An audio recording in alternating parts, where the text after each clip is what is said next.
So we're here today to talk about Oxbridge student selection. There are plenty of resources out there, videos by dons, fellows, interviewers telling you what they're looking for. We're looking at the other side, really. How can you get into the optimal shape to be able to present impactfully during your interview? How can you get noticed as teachable and as having academic potential? That's what we're going to focus on in today's video. I'm Peter Garrett. I attended Oxford University where I read PPE, or Politics, Philosophy and Economics. And I was actually an open scholarship winner at Oxford University. I'm the founder of Oxbridge Edge, and over the last 7.5 years, I've helped just over 100 students to obtain offers for Oxford and Cambridge. So here are some statistics. It's a very competitive environment. In fact, it's getting more competitive all the time. If you look down there at the bottom right, you'll see that just in the last 5 years, there's been a 20% increase in the number of applications. Applications are running at around 45,000, and they are pursuing just a little over 8,000 offers. Not all of the people who receive an offer will actually obtain a place. Each year, Oxford and Cambridge make about 17 or 18% more offers than they have places. And that's because they know every year that a certain number of offer holders won't meet their offer conditions. And so, it's very important to handle the entire process running up to interview to obtain the offer, but then be meticulous once you're an offer holder to make sure you land the offer. The typical ratio, if we average across all target subjects, would be 1 place for 6 applicants. You can see that in the top right-hand corner. But in certain degrees like PPE, medicine or law, the competition's even fiercer. It's not uncommon to have an application to offer ratio of 9 or even 10-1. Typical preparation process and the admissions process lasts about 4 months, but we at Oxbridge Edge would like to work with you for longer than that, because some of the skill levels that you need to build towards can't be fixed quickly. You'll hear me in a little while talking about vocabulary levels. It's very difficult to do a quick fix on vocabulary acquisition. And so you can see in the 2 graphs in the center, the large gray number of people who apply but don't get an offer.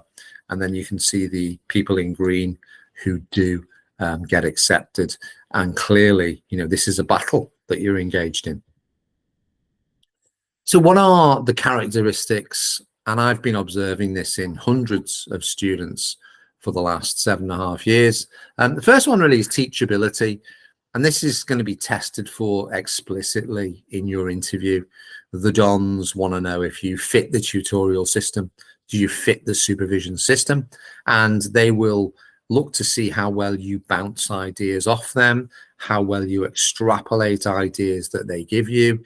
They pass you the ball. Do you run with it? This teachability is a constant focus of attention. Fast response time, slightly different.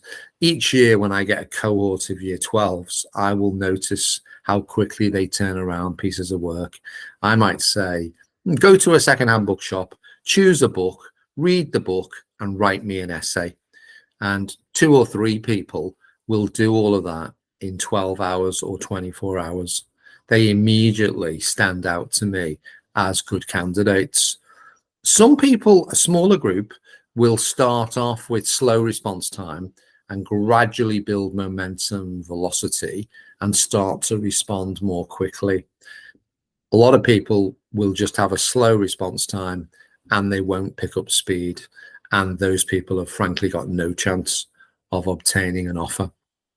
The third characteristic I notice is tenacity. Now, this isn't a sprint, it's a marathon. And you'll need to be going the extra mile continuously. It's quite sacrificial at times. You're going to put a lot of hours into supercurricular reading. And when you get setbacks and knockbacks, do you stand up again? Somebody did define success. It's not avoiding getting knocked down.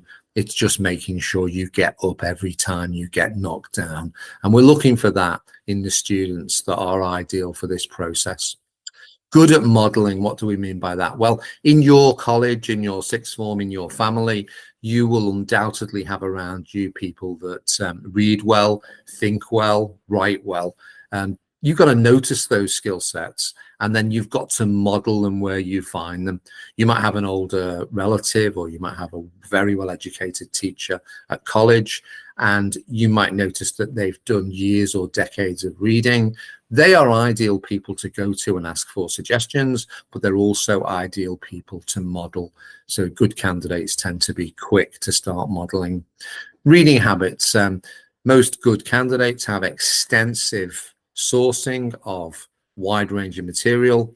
They're reading things that are at a high level of difficulty, engaging with them, writing about them, incorporating them into the things they say in mock interviews, and then eventually in the real thing. And why is it important to be up to date? Well, every year when I'm taking people through the polishing process to get them ready for interview, I'm always struck if a student tells me something that I don't know. Maybe they've been looking at scientific journals in the week before their interview. Maybe they've been reading newspapers or following on the internet. Anything a student tells me that I don't know, I make a mental note. So I'd like to work with this student again because he or she might continue to tell me things that I don't know in future. So now, having looked at some of the characteristics that an ideal student might have, let's look at a few of the problems that commonly crop up. I see this every year. Students arrive, they might have a clutch of 8s or 9s from their GCSE, and they think that they've reached the optimal level. I mean, let's take an example. Religious studies, you might get an 8 or a 9 in RS, but are you camera ready for an Oxbridge theology interview? The answer is no, you're not, because the material that's presented at GCSE is just not of sufficient difficulty to stretch your mind into the shape that would be required to obtain an offer for theology. And so the amount of time students have been exposed to Oxbridge level material is initially very small. And one of the jobs of Oxbridge Edge is to try to provide you quickly with higher level material and then provide you with the skills to engage well with that material, and then to educate you as to how to use and deploy that material optimally, and in that way enhance your chance of obtaining an offer. The other thing I notice every year, vocabulary deficiency, and this can be your passive vocab or your active vocab. So passive vocab is basically the words that you are able to recognize accurately and understand, whether you're listening to them in a lecture or you are reading them in a book. How well do you understand the text or the speaker? And then active vocabulary is more to do with your ability to precisely convey your own arguments. And that precision is in a way a function of the size of your active vocabulary. So what we're trying to do at Oxbridge Edge is give you continuous exercises that will induce an expansion of both of those vocabularies.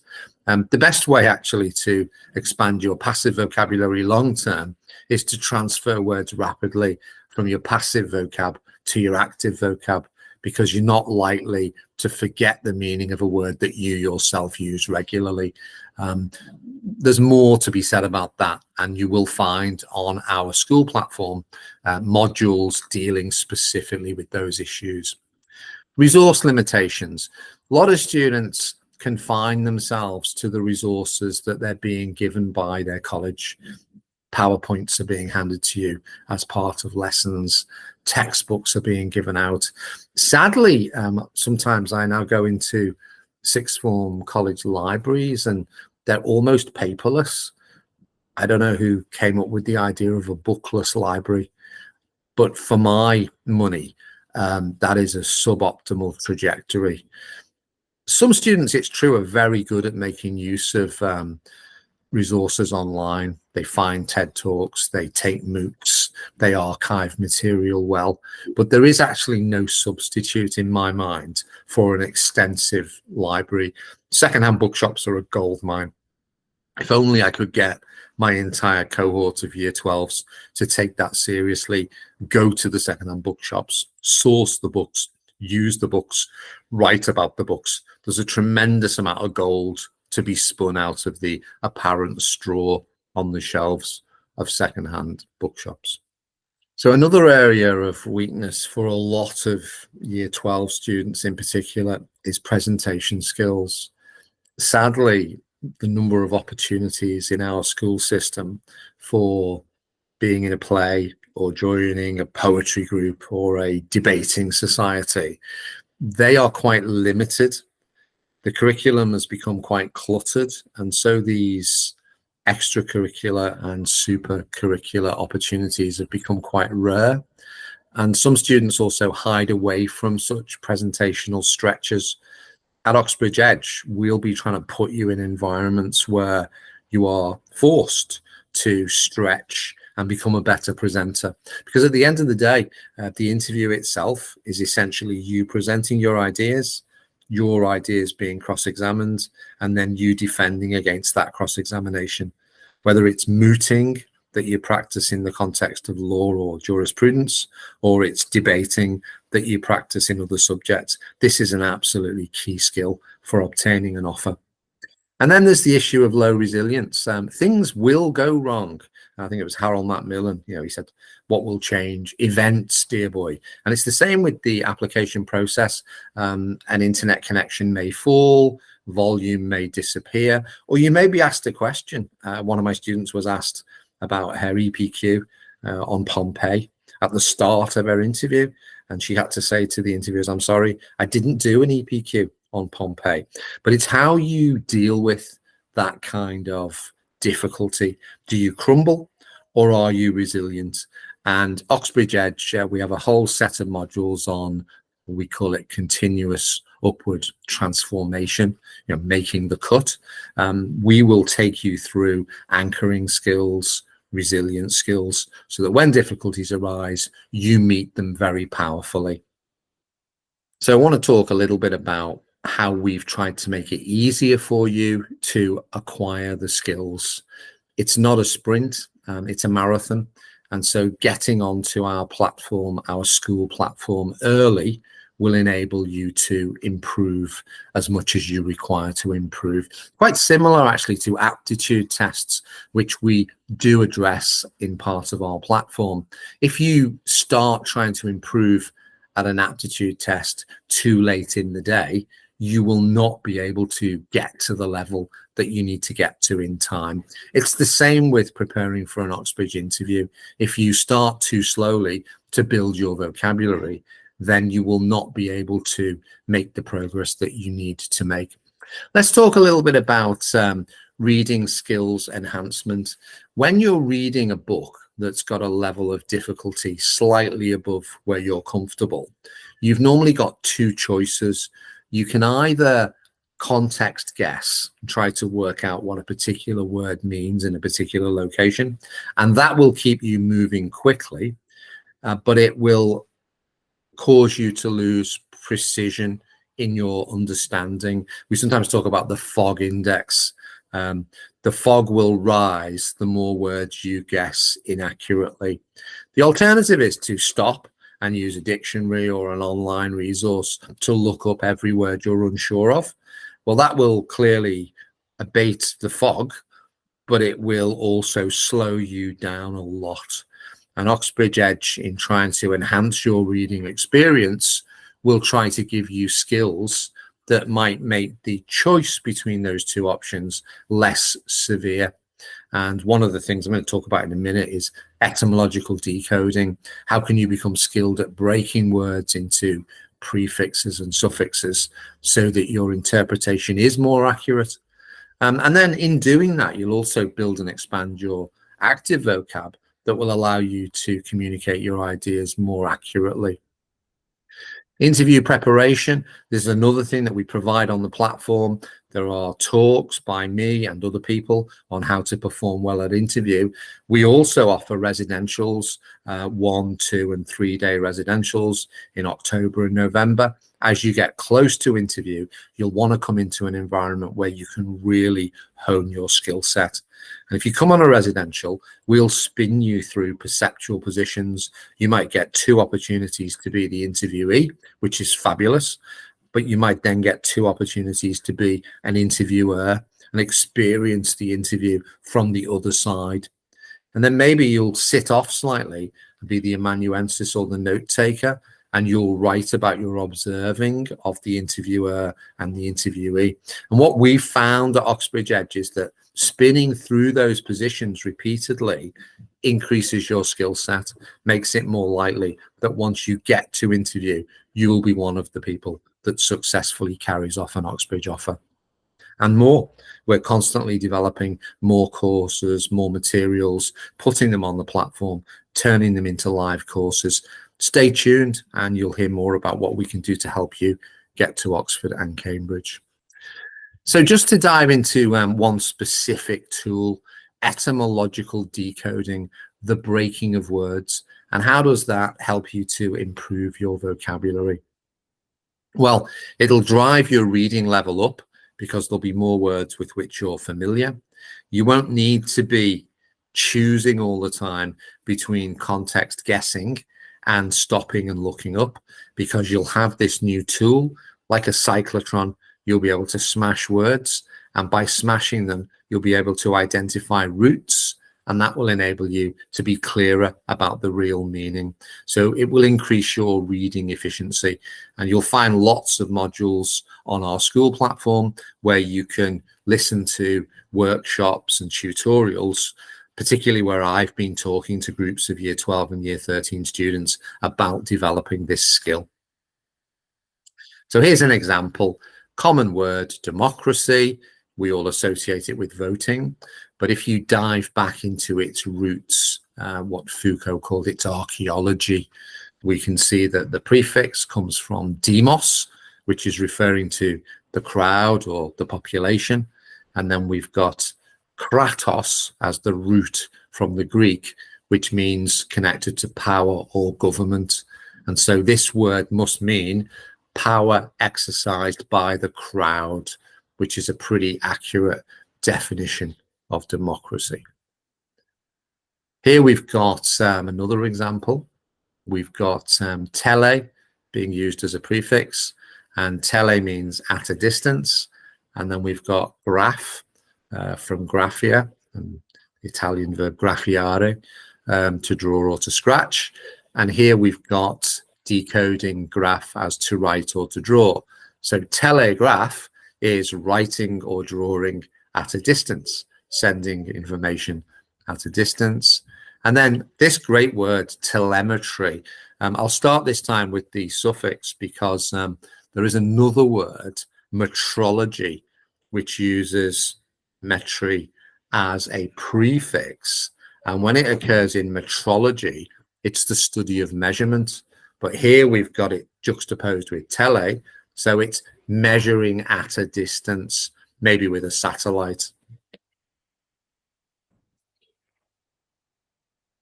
Very common word, well-known, biology, bio from bios, meaning life, and logi, always meaning the study of. So very simple, the study of life.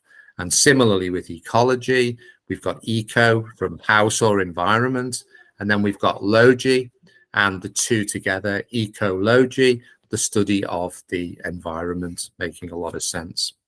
So to learn more about our school platform, I would encourage you to use this QR code and sign up as quickly as you can, and then get active on the site.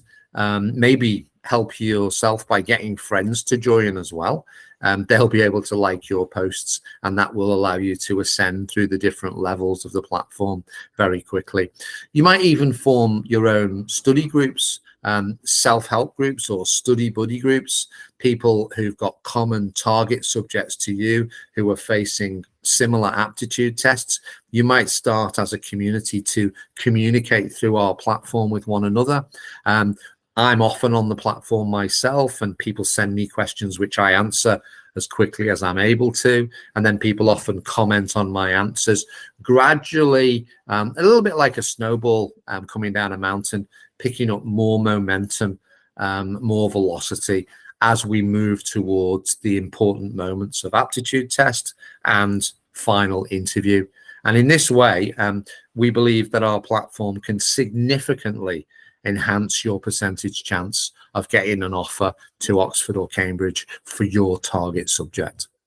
I think I'll leave it there for today. So thank you very much for listening.